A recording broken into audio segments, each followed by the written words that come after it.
The next prophecy in the Bible comes in Genesis 3, although we could consider chapter 2, verse 24 a prophecy. Therefore, a man shall leave his father and his mother and hold fast to his wife, and they shall become one flesh. We could call that a prophecy, but we'll move on to chapter 3, verse 4. But the serpent said to the woman, "You will not surely die. For God knows that when you eat of it, your eyes will be opened, and you will be like God, knowing good and evil." This is actually the first false prophecy in the Bible.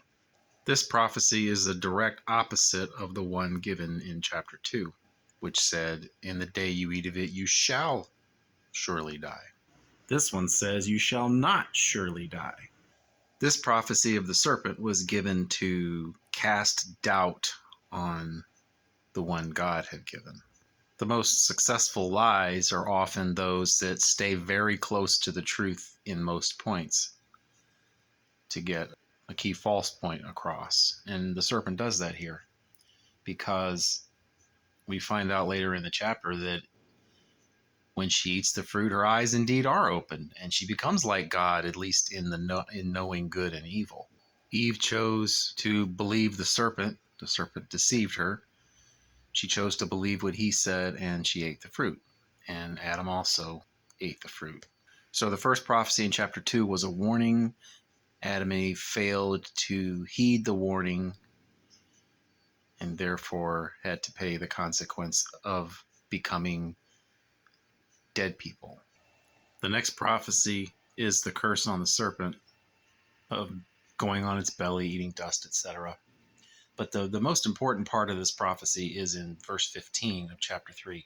God says, "I will put enmity between you and the woman, between your offspring and her offspring.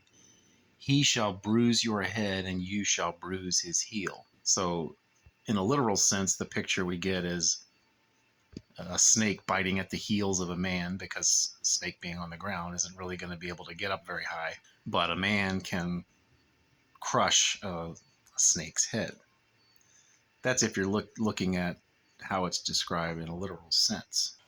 But this verse is also analogous to the hope that God gave Abimelech in chapter 20 that we discussed in the last video, where he was pronounced a dead man but was given away back to life.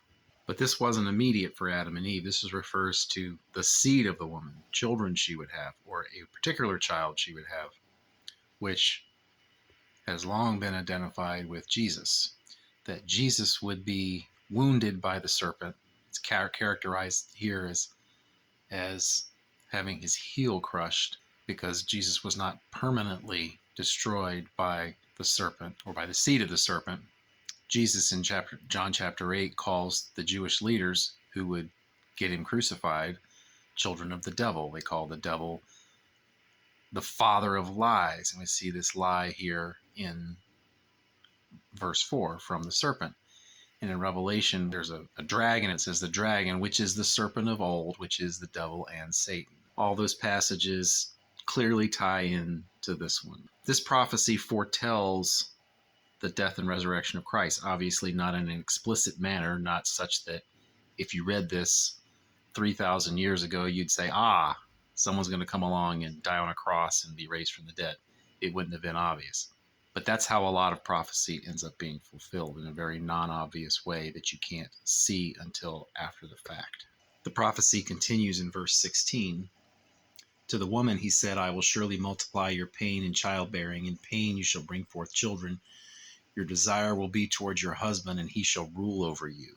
This is a description of what would come to pass. Childbearing would be extremely painful, and yet she would still have desire for her husband. So by and large, women have children anyway, despite the fact that it's going to be very painful. And men have traditionally been able to rule over women, largely because of greater physical strength that men have, but also that physical difference gets exaggerated even further when a woman has a child, and the child is completely dependent on her, and she's even more dependent on her husband than before to make a living.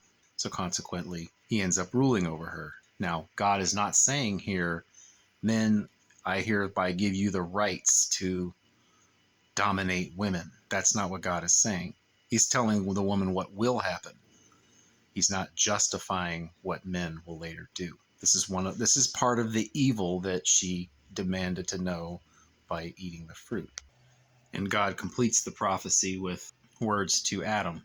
Because you have listened to the voice of your wife and have eaten of the tree of which I commanded you, you shall not eat of it. Cursed is the ground because of you. In pain you shall eat of it all the days of your life. Thorns and thistles it shall bring forth for you. And you shall eat the plants of the field. By the sweat of your face you shall eat bread, till you return to the ground, for out of it you were taken. For you are dust, and to dust you shall return. So Adam became a dead man, and God describes how this is going to play out. But he also gave them hope and a way back to him, although it would take a very, very, very long time. So in Genesis 2 and 3, we get quite a bit of prophecy and all the varying types. We started out with a warning in chapter 2 of not eating the fruit, and then we get a promise of encouragement in verse 15 of chapter 3, and then we get a telling of the future. At least it was future to Adam and Eve, of how things would go for them from there on out. And we even got an example of a false prophecy from the serpent. We'll find when we get into chapter 4 in the next video, there's quite a bit of prophecy there as well.